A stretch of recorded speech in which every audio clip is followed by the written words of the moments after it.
वस्समाई ज़ातिल बुरूज, हमने इस आसमान को 12 बुर्जों के दरमियान से या बुरूज में से निकाला।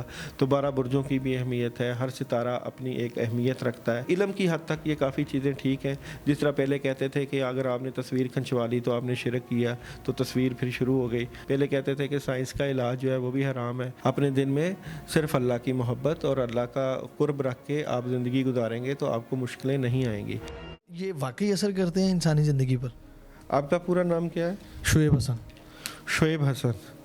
शुएब हसन आजकल क्या सोच रहे हैं?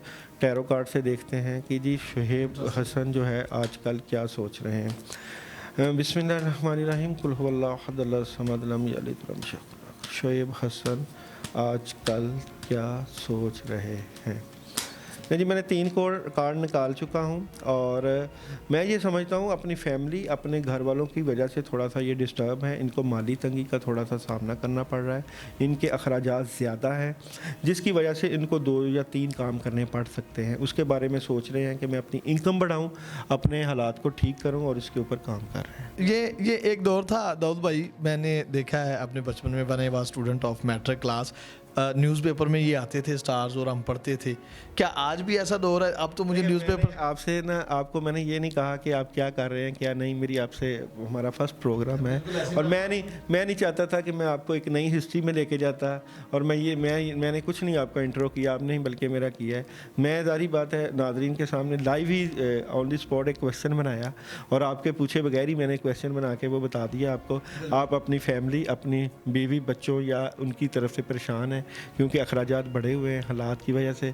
तो ये चीज़ें आपके दिमाग में चल रही हैं और पैसे का इशू है, पैसे कम आ रहे हैं, इनकम कम आ रही है और दोपहर के टाइम आपको गुस्सा आ जाता है। 3 बजे के वक्त आपके ऊपर प्रेशर बढ़ जाता है और आप टेंशन में आ जाते हैं। ये कार्ड रीडिंग जो है और आपका ये जो टॉरस वगैरह आप बताते हैं, इसका हल, परमानेंट हल कैसे मुमकिन है कि इन मुश्किलात से निकलने के लिए क्या करना चाहिए, क्या होना चाहिए? ये एक एनर्जी है। अगर हम बात करते हैं एस्ट्रोलॉजी की, न्यूमरोलॉजी की, पामिस्ट्री की, ये एक तशख़ीस है। किसी भी चीज़ की तशख़ीस के बाद हल सिर्फ़ और सिर्फ अल्लाह की ज़ात होती है।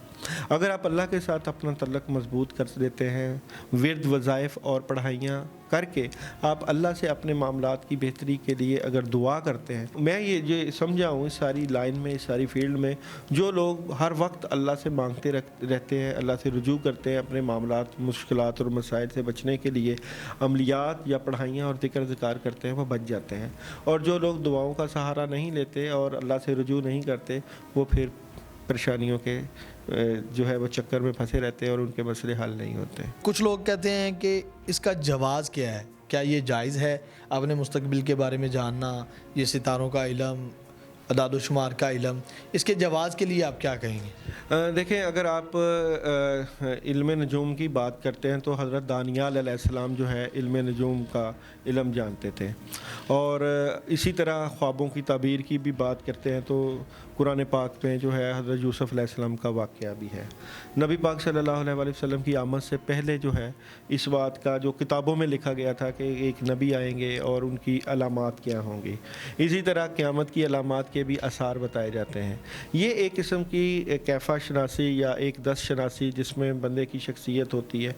तो ये रोज़े अव्वल से ही ये इल्म चलता रहा है और लोग इससे फ़ायदा भी उठाते रहे हैं। निशानियाँ जो हैं वो नज़र आती हैं, पता चलता है। जिस तरह बंदे की कई शख्सियत की होती है, हाथों की लाइनों की अहमियत है और फिर बंदे की फेस रीडिंग की अहमियत है। जो लोग इस इल्म के अंदर होते हैं उनको पता होता है कि काफ़ी चीज़ें जो हैं क्लैरिटी की तरफ चली जाती हैं। और वैसे भी वस्समाई ज़ातिल बुरूज, हमने इस आसमान को 12 बुर्जों के दरमियान से या बुरूज में से निकाला।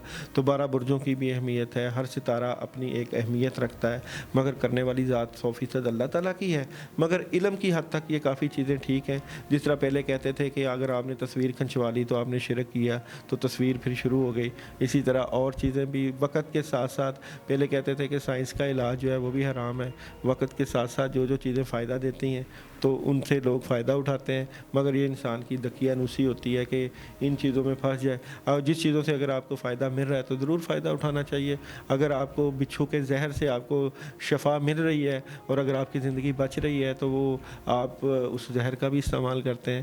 تو یہ اگر آپ شرک کی بات کرتے ہیں, یہ شرک تو وہ ہے کہ اللہ کے علاوہ کسی کو جو ہے وہ ماننا کہ اس سے کام ہوتے ہیں. تو یہ تو ایک تشخیص ہے, اور تشخیص جس طرح ڈاکٹر تشخیص کرتے ہیں کہ آپ نے جو کچھ کھایا ہے یا آپ کی نبض چیک کر کے تشخیص کر سکتے ہیں, وہ تشخیص سے پتہ چلتا ہے, مگر حل تو 100% اللہ تعالیٰ کی ذات سے ہے. اچھا, بہت سارے ڈھونگی بابے, اب تو ماشاءاللہ کافی علم والے شخص ہیں, میری گفتگو جتنی رہی میں نے اس سے جانا ہے, بہت سارے ڈھونگی بابے اس طرح کا کچھ نظام بنا کر لوگوں کو پھنسا لیتے ہیں, ان سے کیسے بچا جائے؟ دیکھیں, اصل بات حقیقت یہ ہے کہ اللہ تعالیٰ نے ہر انسان کو عقل و فہم اور شعور دیا ہوا ہے, اور وہ میں یہ کہوں گا جب تک دنیا میں لالچی زندہ ہے فراڈیا کبھی بھوکا نہیں مرتا. اپنے دن میں صرف اللہ کی محبت اور اللہ کا قرب رکھ کے آپ زندگی گزاریں گے تو آپ کو مشکلیں نہیں آئیں گی. ایسے لوگوں کا بندے کو پتہ چل جاتا ہے. کئی لوگوں کو شوق ہوتا ہے کہ اپنے آپ کو جو ہے ان حالات میں لے جا کر اپنے حالات خراب کرنا. تو اللہ تعالیٰ نے عقل و فہم دی ہوتی ہے, پتہ چل جاتا ہے کہ کون سا بندہ کس طرح کے عقائد رکھتا ہے. بہت شکریہ جی. ناظرین, داؤد کی آپ نے ساری گفتگو جانی, سٹارز بھی دیکھے, اور ان کا کہنا یہی ہے کہ اگر آپ اللہ سے توسل کرتے ہیں, اللہ سے جڑ جاتے ہیں, تو اللہ ہماری مشکلیں آسان کر دیتا ہے. کمنٹ سیکشن میں اپنی رائے سے ضرور آگاہ کیجیے گا. اپنے میزبان کو دیجیے اجازت. اللہ نے کے بعد.